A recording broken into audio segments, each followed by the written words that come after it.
Welcome to our channel English solution 48। English solution 48 में स्वागत है। और हम लोग एसपी बख्शी के देखिए आपके एग्जाम्पल्स को कर रहे हैं, जिसमें प्रीवियस पेपर आपको ज़्यादातर आते हैं और उन्हीं को पढ़ने से आपकी नॉलेज बढ़ती है। पहला एग्जाम्पल लिखा है dispose of the garbage. Garbage को फ्रॉम द सेल्फ से हटा दो।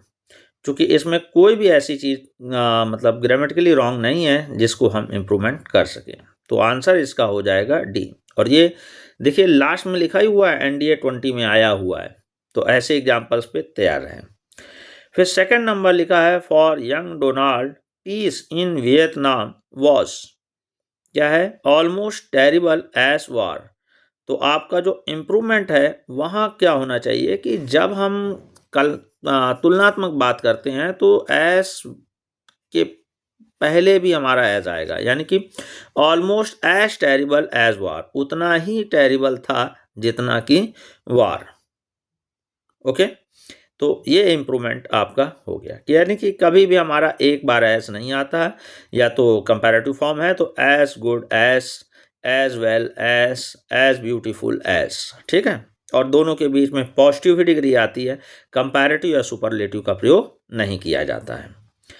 फिर थर्ड में आते हैं mister Joshi was however sure, उसे बिल्कुल श्योर थे दैट कि idea would never work in practice, ये आइडिया कभी भी जो है प्रैक्टिस यानी व्यवहार में नहीं लाया जा सकता। और ये एक्सप्रेशन अपने आप में सही है, सो इसका आंसर भी नो एरर यानी डी हो जाएगा।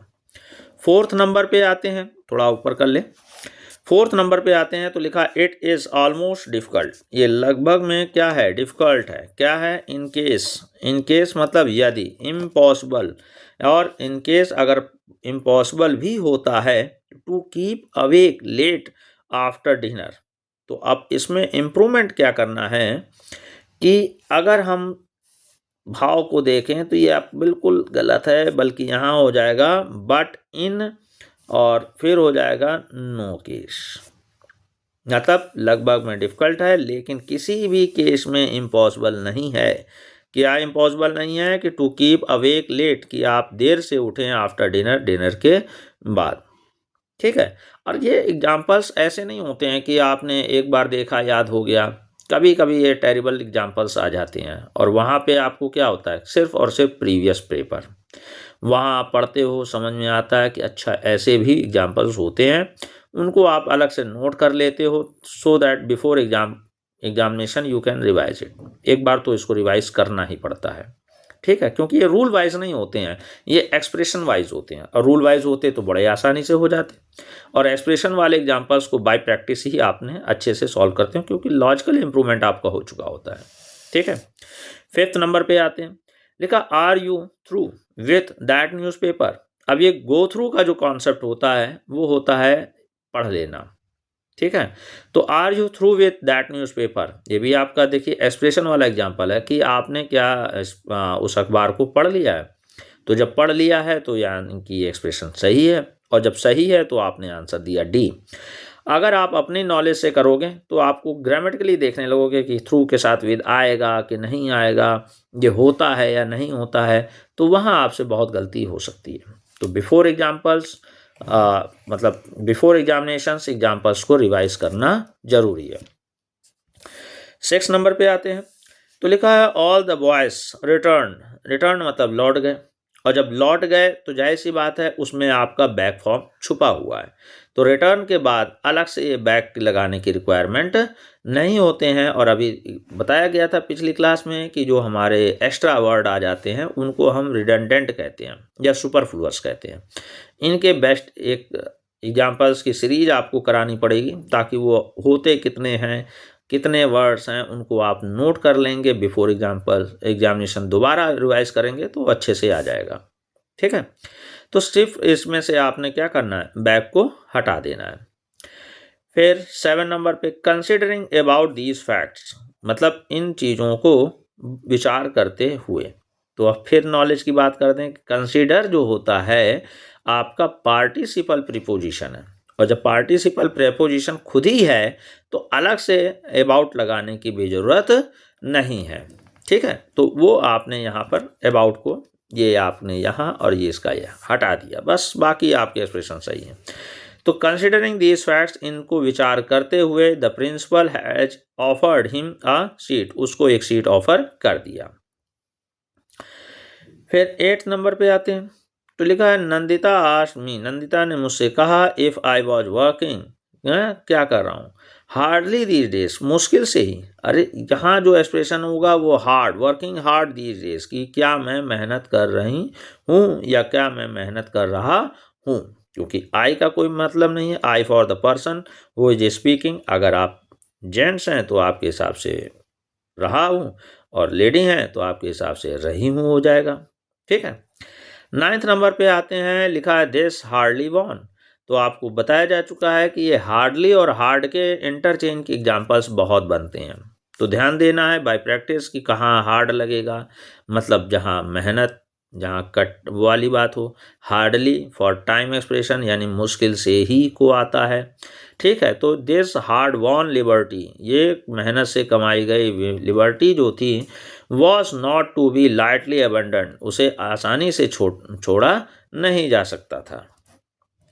10th नंबर पे आते हैं, सिंस। अब सिंस के बाद क्या है, टाइम को शो कर रहा है, तो देख लेते हैं भाई सही कर रहा है या नहीं कर रहा है।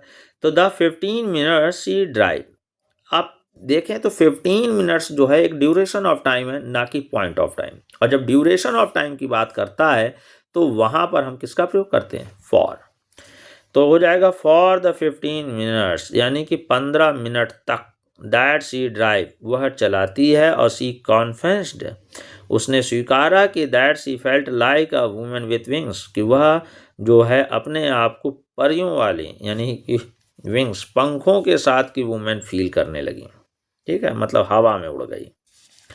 ऐसे ही आते हैं एक्सप्रेशंस, जो लगता है ना कि बिल्कुल लिखित रूप से ट्रांसलेटेड होंगे ना, फिगरेटिव एग्जाम्पल्स होते हैं, तो जिनको आप फिगर में, मतलब सेंटेंस के भाव के हिसाब से आंसर करते हो, वो आपके। 11 में आते हैं, लिखा है scrolling through my social media timeline. अब स्क्रॉल करते समय कौन से मीडिया टाइमलाइन को आई हॉवर्ड ओवर अ वीडियो, मैं एक वीडियो पर नज़र पड़ी। अब क्या है भाई, of a minor road traffic accident, कि एक वहाँ पर ट्रैफिक एक्सीडेंट हुआ था।